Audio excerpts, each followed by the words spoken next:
भक्तों, प्रभु श्री राम के द्वारा माता सीता का त्याग, यह प्रसंग श्री वाल्मीकि रामायण से लिया गया है। आइए इसका श्रवण करते हैं। लक्ष्मण जी के द्वारा जब जनक किशोरी ने सुना कि उनका त्याग प्रभु ने कर दिया है, तो वे मूर्छित होकर पृथ्वी पर गिर पड़ी। 2 घड़ी तक उन्हें होश नहीं हुआ। उनके नेत्रों से आंसुओं की अजस्त्र धारा बहती रही। फिर होश में आने पर जनक किशोरी दीनवाणी में लक्ष्मण से बोली, लक्ष्मण, निश्चय ही विधाता ने मेरे शरीर को केवल दुख भोगने के लिए ही रचा है। इसीलिए आज सारे दुखों का समूह मूर्तिमान होकर मुझे दर्शन दे रहा है। मैंने पूर्व जन्म में कौन सा ऐसा पाप किया था अथवा किसका स्त्री से विछोह कराया था, जो शुद्ध आचरण वाली होने पर भी महाराज ने मुझे त्याग दिया है। सुमित्रा नंदन, पहले मैंने वनवास के दुख में पड़कर भी उसे सहन कर श्री राम के चरणों का अनुसरण करते हुए आश्रम में रहना पसंद किया था, किंतु सौम्य, अब मैं अकेली प्रियजनों से रहित हो किस तरह आश्रम में निवास करूंगी और दुख में पड़ने पर किससे अपना दुख कहूंगी। प्रभु, यदि मुनिजन मुझसे पूछेंगे कि महात्मा श्री रघुनाथ जी किस अपराध पर मुझे त्याग दिया है, तो मैं उन्हें अपना कौन सा अपराध बताऊंगी। सुमित्रा कुमार, मैं अपने जीवन को अभी गंगा जी के जल में विसर्जन कर देती हूँ, किंतु इस समय ऐसा अभी नहीं कर सकूंगी, क्योंकि ऐसा करने से मेरे पति देव का राजवंश नष्ट हो जाएगा। किंतु सुमित्रा नंदन, तुम तो वही करो जैसी महाराज ने तुम्हें आज्ञा दी है। तुम मुझ दुखिया को यहाँ छोड़कर महाराज की आज्ञा के पालन में ही स्थिर रहो और मेरी यह बात सुनो।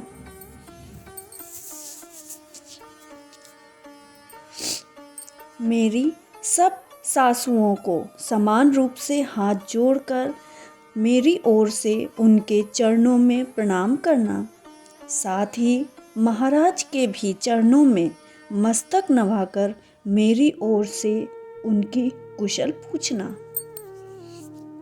लक्ष्मण, तुम अंतःपुर की सभी वंदनीय स्त्रियों को मेरी ओर से प्रणाम करके मेरा समाचार उन्हें सुना देना, तथा जो सदा धर्म पालन के लिए सावधान रहते हैं, उन महाराज को भी मेरा यह संदेश सुना देना।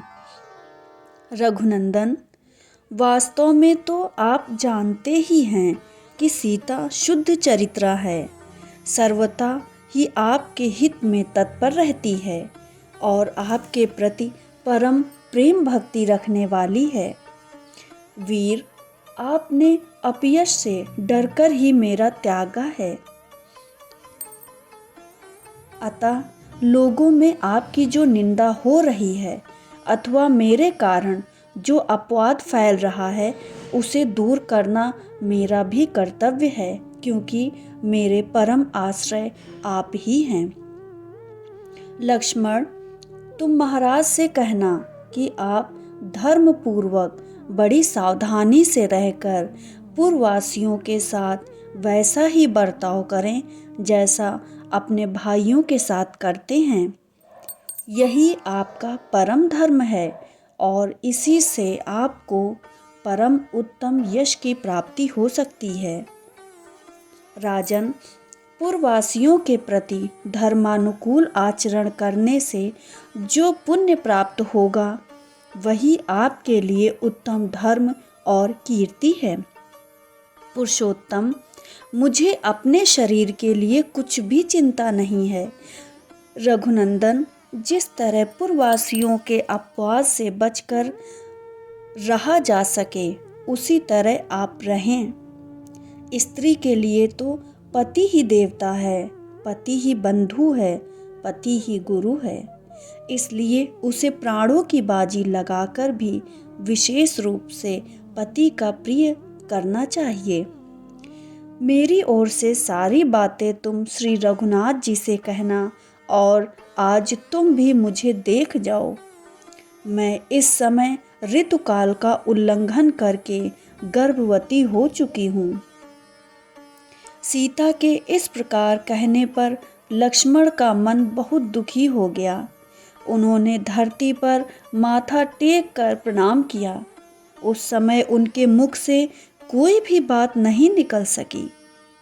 उन्होंने जोर जोर से रोते हुए ही सीता माता की परिक्रमा की और 2 घड़ी तक सोच विचार कर उनसे कहा, शोभने, आप यह मुझसे क्या कह रही हैं?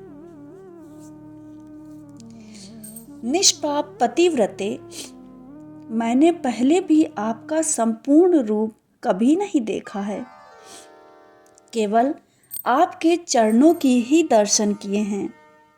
फिर आज यहाँ वन के भीतर श्री रामचंद्र की अनुपस्थिति में मैं आपकी ओर कैसे देख सकता हूँ? यह कहकर उन्होंने सीता जी को पुनः प्रणाम किया और फिर वे नाव पर चढ़ गए। नाव पर चढ़कर उन्होंने मल्लाह को उसे चलाने की आज्ञा दी। शोक के भार से दबे हुए लक्ष्मण गंगा जी के उत्तरी तट पर पहुंचकर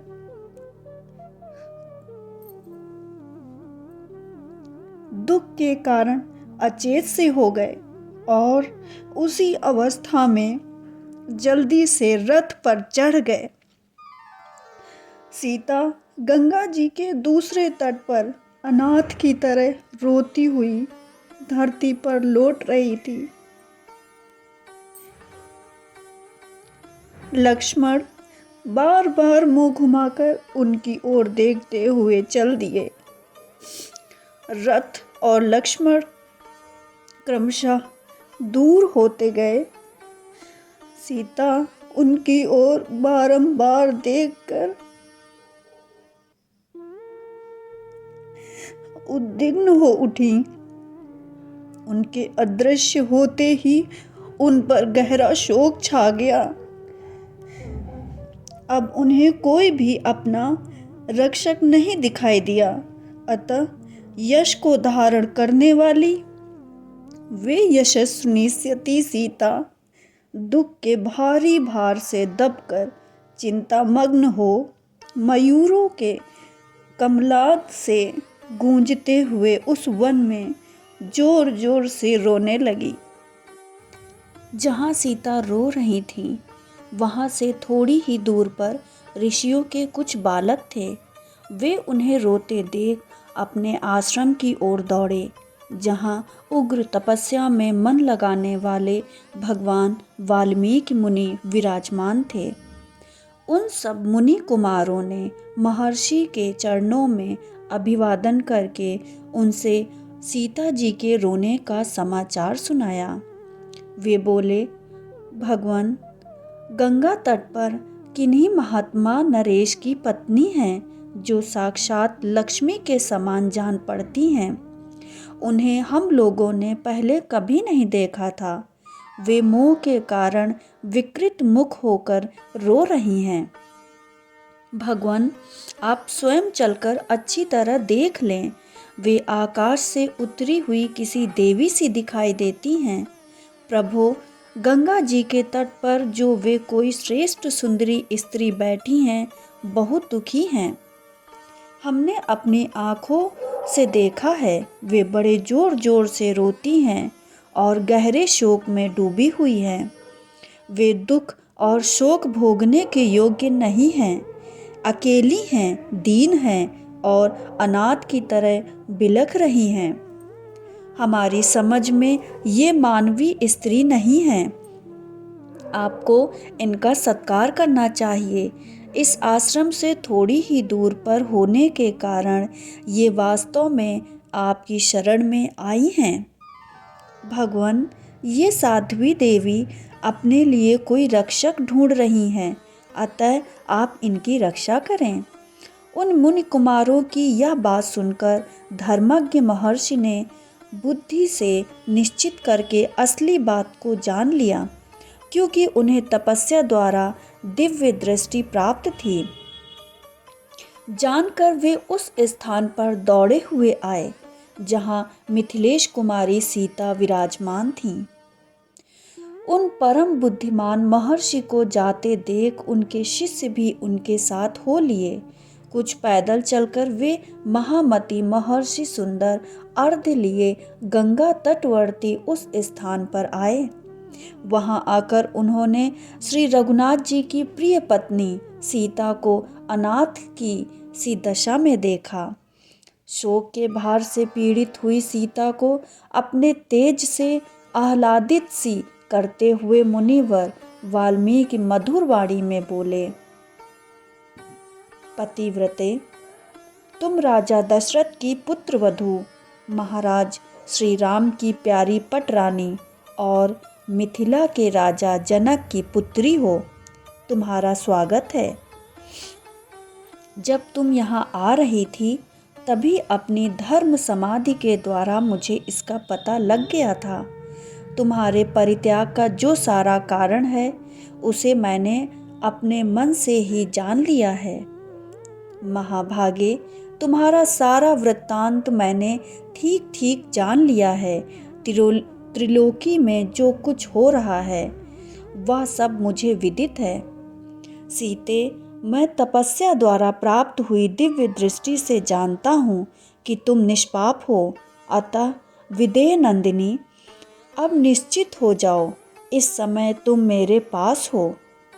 बेटी, मेरे आश्रम के पास ही कुछ तापसी स्त्रियां रहती हैं जो तपस्या में संलग्न हैं। वे अपनी बच्ची के समान सदा तुम्हारा पालन करेंगी। यह मेरा दिया हुआ अर्घ्य ग्रहण करो और निश्चित एवं निर्भय हो जाओ। अपने ही घर में आ गई हो ऐसा समझकर विषाद ना करो। महर्षि का यह अत्यंत अद्भुत भाषण सुनकर सीता ने उनके चरणों में मस्तक झुकाकर प्रणाम किया और हाथ जोड़कर कहा, जो आज्ञा। तब मुनि आगे आगे चले और सीता हाथ जोड़े उनके पीछे पीछे हो चली। विदेह नंदिनी के साथ महर्षि को आते देख मुनि पत्नियां उनके पास आईं और बड़ी प्रसन्नता के साथ इस प्रकार बोली, मुनि श्रेष्ठ, आपका स्वागत है। बहुत दिनों के बाद यहाँ आपका शुभ आगमन हुआ है। हम सभी आपको अभिवादन करती हैं। बताइए, हम आपकी क्या सेवा करें। उनका यह वचन सुनकर वाल्मीकि जी बोले, हे परम बुद्धिमान, राजा श्री राम की धर्म पत्नी सीता यहाँ आई हैं। सती सीता राजा दशरथ की पुत्रवधू और जनक की पुत्री हैं। निष्पाप होने पर भी पति ने इनका परित्याग कर दिया है, अतः मुझे ही इनका सदा लालन पालन करना है। अतः आप सब लोग इन पर अत्यंत स्नेह दृष्टि रखें। मेरे कहने से तथा अपने ही गौरव से भी ये आपकी विशेष आदरणीय हैं। इस प्रकार बारंबार सीता को मुनि पत्नियों के हाथ में सौंपकर महायशस्वी एवं महातपस्वी वाल्मीकि जी शिष्यों के साथ फिर से अपने आश्रम लौट आए।